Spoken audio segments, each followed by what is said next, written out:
Jirtu hordoftoota keebii qofshaal nageenya keessan badhaadha arras viidiyoo birootii walitti deebinee jirra. Turtii keessan eega xumura viidiyoo kanaatti na waliin gocha. Warri chaanala kanaaf haaraa taatan sabiskiraayib gochuun ergama keessa taatanii viidiyoo jaallattan laayik sheer yaada keessan koomentii irratti barreessaa. Akkasuma gaaffii fi komii qabdan illee gama isiin ibsachaa. Firaa firiyyaa maatii baatiif sheer godhaa itti fayyadamaa isiniin jedha shamarran keenya. Akkuma beektanii shoorti viidiyoo tiktook irratti hojjedhu irratti xiyyeeffachuudhaan hedduun keessan jaallatanii gaaffilee garaagaraa karaa tiktookiidhaan na gaafattanii jirtan jechuudha. Warri karaa keessan na gaafattan gaaffii keessan tokko keessan deebisuudhaaf hin danda'u. Viidiyoo dheeraa immoo akkuma isin beektan tiktook irratti hojjechuun hin danda'amu.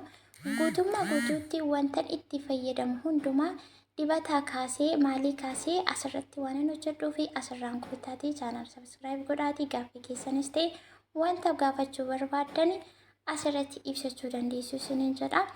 Akkuma argitanii guyyaa har'aa wannan itti fayyadame wanta salphaa ta'e ofii kiyyallee viidiyoo kana yeroo waraabu baay'ee biizii ture garuu daqiiqaa 10 keessatti kanatti maaliif fayyadamu jedhee faayidaa guddaa akka qabu waan hin beekuudhaaf deddeebisee waan itti fayyadamuudhaaf wanti kun aloofeeraa yookiin hargisaa wanti jedhamu kun eessatti argama akkamitti itti fayyadamna jettanii hedduun keessan gaaffii warri gaafatanii bakka inni itti argamu biyya keessa biyya alaa bakka hundumatti argama. Itoophiyaa keessa illee hin jira, suuqirra illee hin jira. Akkasuma immoo filiisaa yookiin biqiltuusaa fuutanii mana keessanitti dhaabbattanii kunuunsuftanii guddisuudhaan itti fayyadamuu dandeessu. Waan gatii nama kaffalchiisu yookiin aarsaa nama kaffalchiisu miti jechuudha. Yeroo hundumaa wanta salphaa ta'e gatii salphaarratti suuqirra argamuu fi mana keessatti illee ofii hojjechuu danda'uttidha kanan fayyadamudhee viidiyoo keessatti nan dubbadha jechuudha. Akkuma argaa jirtanii har'a wannan itti fayyadamee qullubbii adii fi aloofeeraa yookiin hargisaa kana qofa jechuudha. Qullubbii adiin rifeensa fuuldura adda gubbaarraan soqamee ciccitee duubatti achi deemee addi moluu yookaan malaaxatee faayidaa guddaa kan qabu fireeshiinsaa jechuudha. Fireeshii erga qolasaa irraa kaasnee akka kanaatti qopheeffannee booddee aloofeeraa keenya saala kanaan erga qopheeffannee akkuma asirratti argaa jirtanii jechuudha. Wannuma kana lamaanii kanan irratti fayyadame waan biraa itti hin daballee qullubbii adii kiyyallee haala kanaan qola isaarraa kaasee qopheesseera. Baay'ee tokko jarjaraan jira garuu jechuudha. Baay'ee jarjaraa jira biizii waan hin ta'eef daqiiqaa 10 gidduutti itti fayyadamee maaliif irraa miituu ka jedhuuni. Aloofeeraan kun immoo gibbii keessaa biyyeen hin jiru amma ganna yookiin bokkaan roobaa waan jiruuf baay'ee tokko itti tolee itti bareedee jira. Mee wanti kun maaliif lafatti badaa otoo nanas jiru ka jedhuuni. Kun haala kanaan kukkutee erga irraa lamatti tatarsaasee bishaan sakkee keessaa itti qopheessee qullubbii kuusaa haala kanaan irraa quncifadheen jira. Qullubbii adiin kun egaa nama obsa qabaatee itti fayyadamee rifeensa addarraa dhume yookaan beebii heeriidhaa wal'aanuu fi faayidaa guddaa kan qabudha.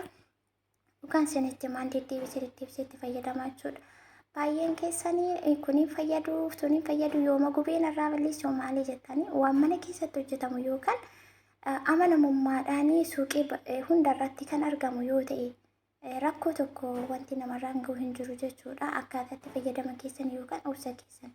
Ijoolleen tokko immoo maal gootanii guyyaa tokko lama itti fayyadamtanii booda bakka faayidaa hin qabu jettanii bira dabartanii waan biraa itti fayyadamuu eegaltu jechuudha. Kan isin miidhuu fi kan isin fayyaduyyuu adda baastanii yeroo itti kennitanii osoo hin ilaaliin kan biraatti yookaan darbitan ta'e rifeensi keessan akkasiin jalaa miidhamu akkasiin irraa dhumu hinumaayyuu hunda dhabu isinitti ta'a malee faayidaa isiniif hin qabu. Egaa akkuma asirratti argaa jirtanii aloofeeraa kiyyaa rifeensatti sukkuumaa yookiin itti dibaan jira jechuudha. Yeroo biraa akkamitti fayyadama avokaadoo, muuzii akkasumallee bishaan zinjibilaa warra kanatti miksii godhee fayyadama. Har'a garuu fireeshima aloofeeraa yookiin reettima kana fireeshima isa barbaadeen itti fayyadamaa jira jechuudha. Kunoo amma kana wayitan irra ga'ee jiru. Shunkurtii sana bakka beebii heerii yookaan adda gubbaarratti sukkuumaan jira jechuudha. Ani baay'ee ariifadhee jira. Akkuma isiniin jedhe biizii yookiin hojii harka irratti waan hin qabuuf daqiiqaa 10 hanga 20 gidduutti itti fayyadamee ofirraa miicuuf wanta kana. Kanaaf jarjaraa jira. Egaa isin immoo seeraan naamusaan haasaa kiyya irratti hundaa'uudhaan na caqastanii taanaan akka itti fayyadamtan faayidaa guddaa akka irraa argattan abdiin qaba. Adda keessan gubbaa bakka rifeensi irraa ciccitee dhume yookaan beebii heerii bakka jiru sanarratti qullubbii adii kana lamatti tarsaasuudhaan erga qola isaa irraa kaastanii daqiiqaa 5 haga 10 yeroo qabaattan taana yoo otoo itti sukkuumtanii itti jijjiirtanii lamatti tatarsaasuudhaan baay'ee tokko gaariidha isiniin jedha. Shamarran keenya itti fayyadama. Faayidaa guddaa qaba. Viidiyoon anarraa hojjedhee haguma kanarratti raawwataa dhumarratti dibatan dibadhe erga miicee booda dibatan dibadhe illee hin waraabne jarjaruu koorraa kan ka'e dibata yeroo hundumaa dibadhu immoo viidiyoo kanatti aanee gadi jirurraa argachuu dandeessu guutummaasaa. Viidiyoo birootiin nagaa walitti deebinutti fayyaa nagaa naa ta'a. Chaanaala kana sabiskiraayib, laayik, sheer gochuu hin dagatinaa.